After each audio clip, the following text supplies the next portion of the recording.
그래서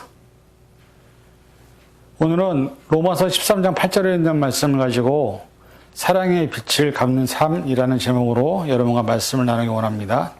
먼저 말씀을 봉독해 올리겠습니다. 피차 사랑의 빛 외에는 아무에게든지 아무 빛도 지지 말라. 남을 사랑하는 자는 율법을 다 이루었느니라. 잠시 기도합니다. 힘들고 어려운 시기를 보내고 있는 이 상황 속에서 많은 사람들이 서로가 서로에게 많은 아픔과 상처가 되는 말들, 그리고 거리가 멀어지고 하나가 되지 못하는 모습들을 보고 있습니다. 이 시간 말씀을 통해서 사랑의 빛을 입은 자들이 어떤 삶을 살아야 되는지를 발견하게 하시고, 그런 삶을 살아서 하나님이 원하시는 사랑의 빛을 갚는 삶을 살아갈 수 있도록 붙잡아 주시옵소서. 모든 것 감사드리며 예수님의 이름으로 간절히 기도하옵나이다. 아멘. 한국말 중에 피차 일반이란 말이 있습니다. 이 말의 의미는 이 편이나 저 편이나 서로 같다는 의미입니다. 오늘 본문에 등장하는 피차 사랑의 빛 외에는 아무에게든지 아무 빛도 지지 말라는 말이 지금 우리에게 얼마나 필요한지 알지 못합니다.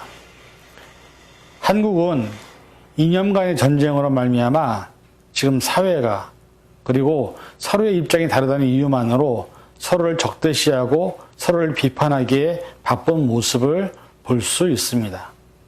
그리고 세대 간에, 그리고 생각이 다르다는 이유로 날마다 서로를 헐뜯고 욕하는 모습을 봅니다. 이런 흐름은 미국에 사는 한국인들에게도 똑같이 나타나는 현상 중에 하나입니다.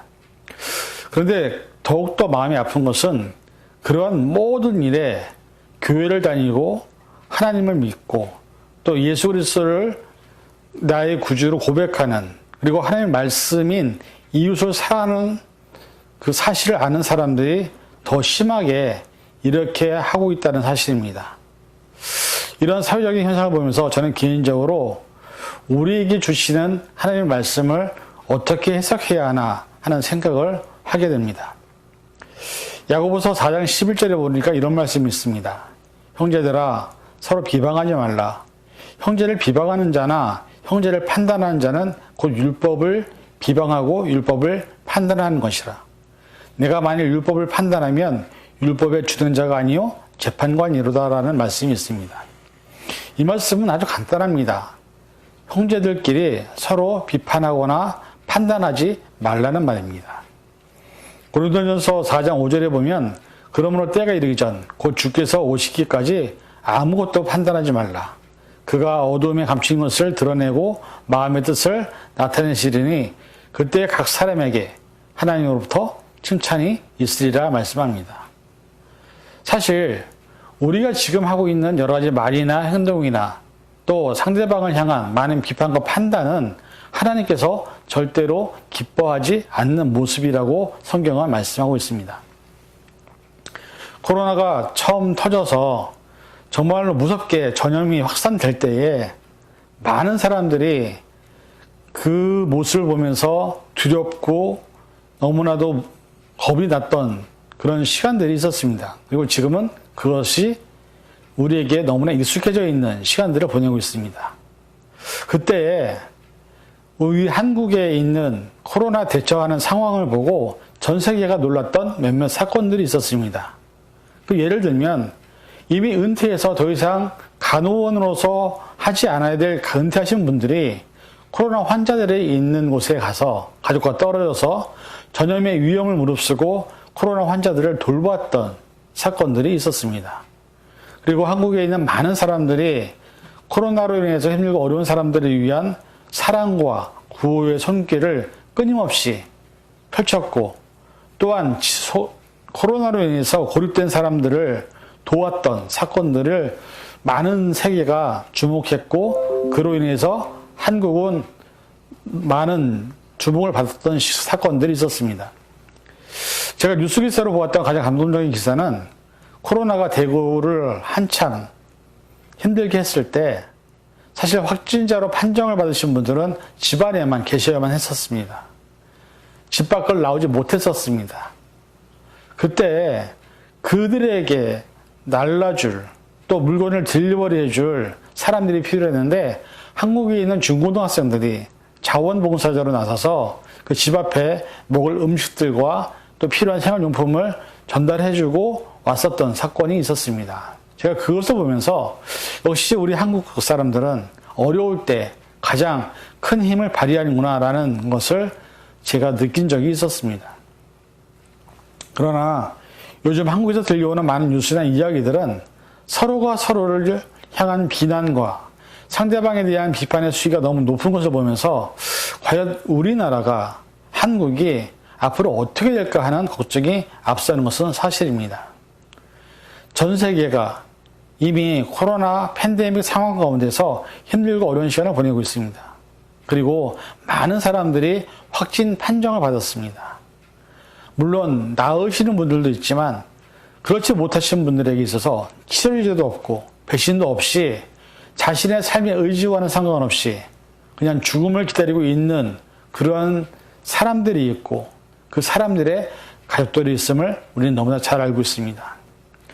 이런 상황 속에서 진정한 크리스찬이라면 이념이나 사상 그리고 어떤 생각의 차이가 서로 다를 수도 있고 중요할 수도 있겠죠. 그러나 저는 더 중요하게 생각해야 되는 것은 그런 어려움을 당하고 있는 사람들 그리고 그 가족들, 즉 우리가 크리스찬이라면 우리는 먼저 사람이 먼저라고 생각합니다. 한국이 세계적으로 이목을 집중했던 가장 중요한 이슈는 누구도 하지 않으려고 하는, 누구나 회피하고 싶었던 그 상황 속에 위험을 무릅쓰고 어떤 분들이 들어가서 그들을 돕고 있었다는 사실입니다. 사실 어떻게 보면 이 나라는 사람이 있어야 나라가 서게 됩니다. 사람이 없다면 나라도 없습니다. 그리고 성경은 우리에게 사람에 대한 애정, 사람에 대한 긍휼, 그리고 사람에 대한 마음들이 더 중요함을, 그것이 크리스찬의 영성임을 말씀하고 있습니다. 미국에서 얼마 전 이런 조사를 했습니다. 미국에 있는 목회자 443명에게 코로나 시대에 있어서 교회에서 목회자로서 가장 큰 고민이 무엇인지를 조사를 했습니다. 그런데 대부분의 목회자들이 공통적으로 대답한 것이 있었습니다.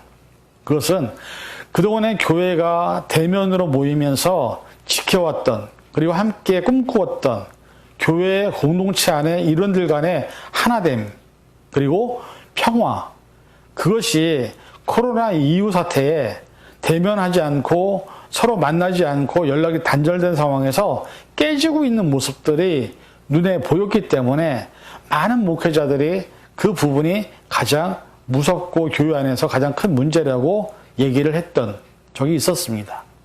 그렇습니다.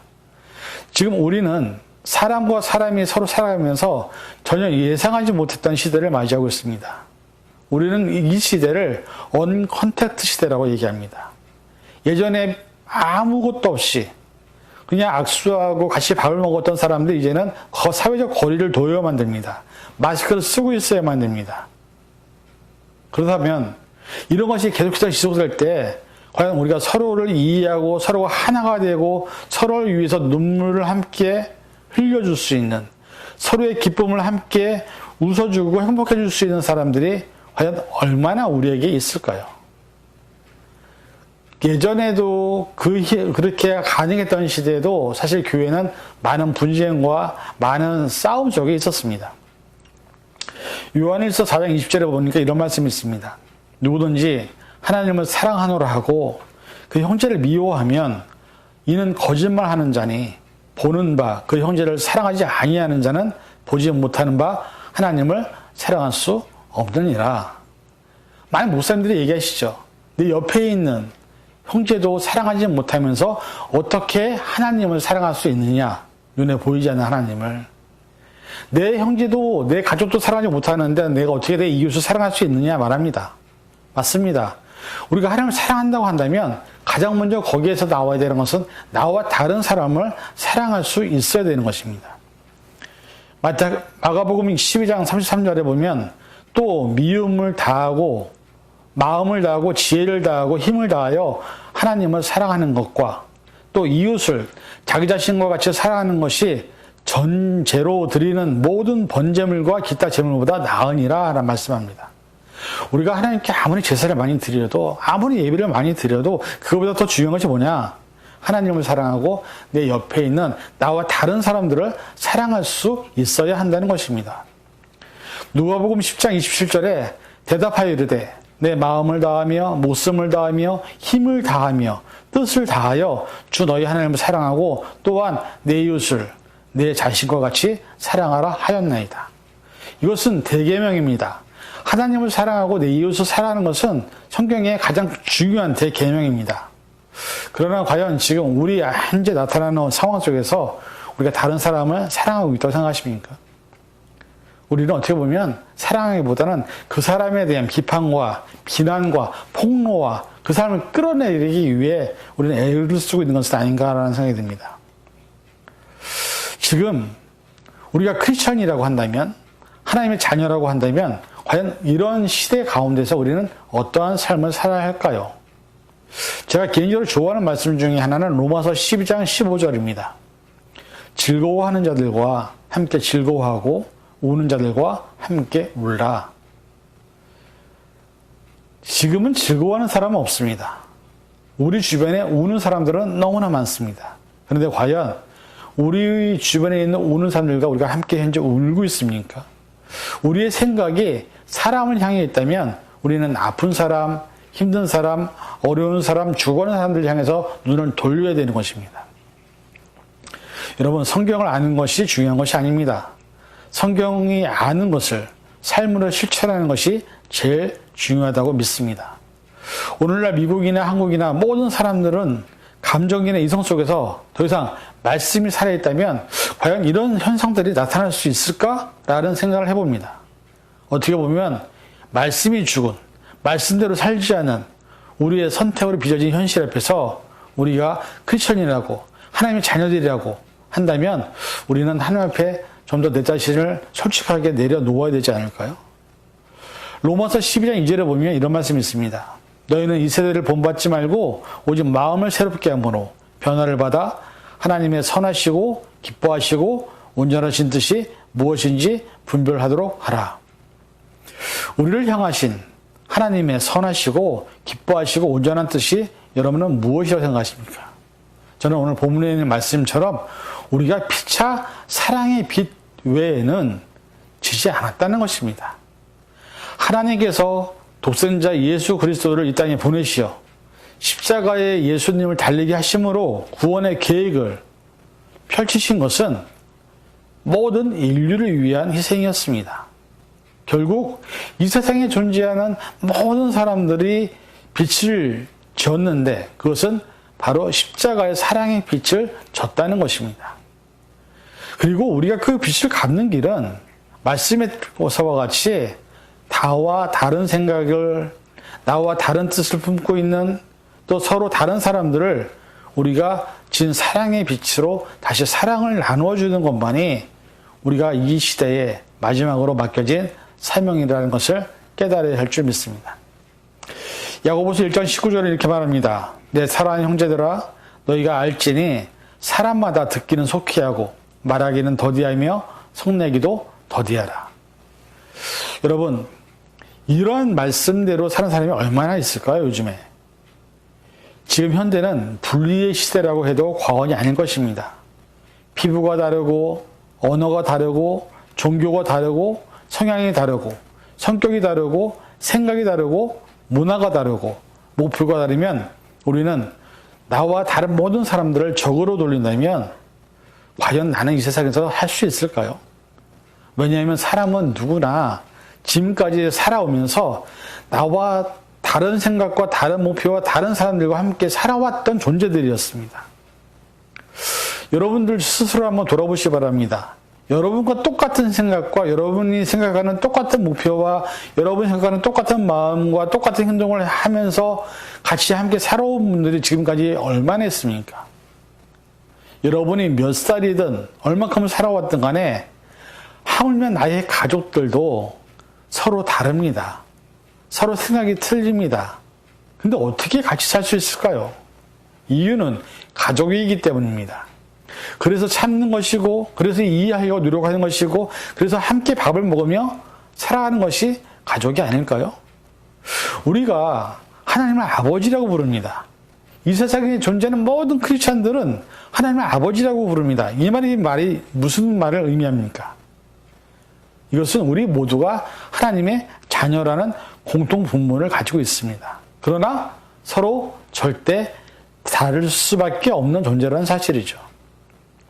그렇다면 우리도 하나님 앞에 우리 모두가 서로 달라도 우리는 하나님 안에서 하나의 형제 자매로 묶여져 있다는 사실입니다. 오늘 내 옆에 그리고 나와 함께 있는 그리고 함께 살아가야 될 모든 사람들은 분명히 나와 다른 존재들입니다. 나랑 똑같이 얘기할 수 없습니다. 나랑 똑같은 마음을 품을 수 없습니다. 다만 하나님 안에서 우리는 하나님의 구원의 계획 안에서 살아가는 사랑에 빚진 자들이라는 것입니다. 그렇기 때문에 우리는 얼마든지 하나님 안에서만 하나가 될 수 있습니다. 마태복음 18장 14절에 보면 이와 같이 이 작은 자 중에 하나라도 잃는 것은 하늘에 계신 너희의 아버지의 뜻이 아니니라 말씀합니다. 이 말씀에서 보면 아버지의 뜻은요, 한 사람이라도 잃어버린 것이 아닙니다. 한 사람이라도 건지는 것입니다. 그래서 예수님의 비유 중에 양의 비유를 보면 99마리의 양을 두고서 목자가 한 마리 잃어버린 양을 찾아 돌아다니지 않습니까? 크리스찬의 삶은 어떻게 보면 한 마리 잃어버린 양을 찾기 위해서 분주한 삶을 살아야 되는 것입니다. 분명히 99마리는 같은 오리 안에 있습니다. 그러나 한 마리는 달랐기 때문에 밖에 있었겠죠. 중요한 것은 우리가 하나님이 원하시는 것이 정말로 하나가 되기를 원한다면, 또 우리가 피스메이커가 되기를 원한다면 우리가 그런 역할을 하고 있는지, 또 우리와 다른 사람들에게 우리가 어떻게 말을 하고 있는지, 어떻게 내 생각을 나누고 있는지, 어떻게 그들과 대화하고 있는지를 우리 스스로 돌아보는 것이 필요하다는 것입니다. 그리고 우리는 모두가 예수 그리스도의 피로 말미암아 구원함을 얻은 사랑의 빛을 진 자들이라는 사실은 변하지 않는 진리입니다. 앞으로 세상은 더 많은 것들이 분리되어질 것이고 더 힘들어질 것입니다. 그러나 중요한 것은 우리의 삶에서 우리가 감당해야 될 사명은 땅끝까지 예수 그리스도를 증거하는 것입니다. 그리고 많은 사람들을 예수님의 제자로 만들 사명이 우리에게 있습니다. 우리는 사랑의 빛을 갖기 위해서 살아야 되는 존재들입니다. 그래서 우리가 해야 될 일은 다른 것이 아니라 나와 다른 생각을 하고 있는, 나와 전혀 다른 그 존재들을 품고 그들을 예수님께로 인도하는 것이 우리 삶의 가장 중요한 해야 될 사명이라는 사실을 잊지 말아야 합니다. 마지막으로 말씀 두 군데를 읽어드리고 오늘 말씀을 마치겠습니다. 에베소서 4장 32절에 보니까 서로 친절하게 하며 불쌍히 여기며 서로 용서하기를 하나님이 그리스도 안에서 너희를 용서하심 같이 하라고 말씀하고 있습니다. 가장 힘든 일이죠. 그러나 손양원 목사님이 자기 아들을 죽인 그 살인자를 자신의 아들로 삼았던 것처럼 우리가 하나님의 용서를 받은 존재이기 때문에 우리는 다른 사람을 용서해야 되는 존재이지 판단하고 정죄하는 존재가 아니라는 사실입니다.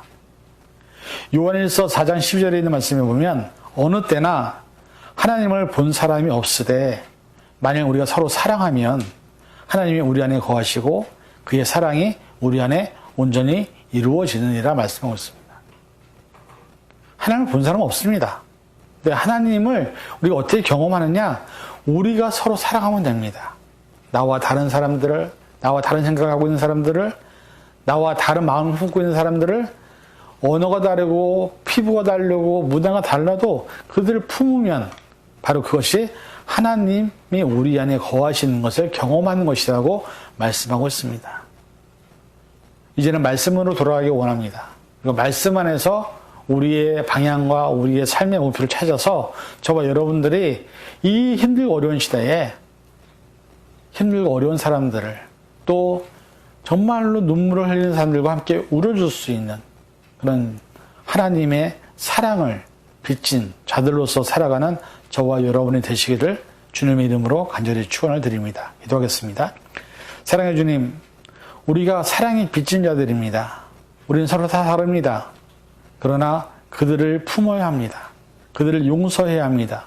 그들을 하나님께로 인도해야 합니다. 그들에게 예수 그리스도의 복음을 온전히 전해야 합니다. 내 옆에 있는 사람들조차도, 나와 함께 있는 사람들조차도 우리가 그렇게 하지 못한다면 우리가 내 이웃을 어떻게 사랑할 수 있겠습니까? 내 눈에 보이는 부모님도 공경하지 못하는데 하물며 어떻게 눈에 보이지 않는 하나님을 공경할 수 있겠습니까?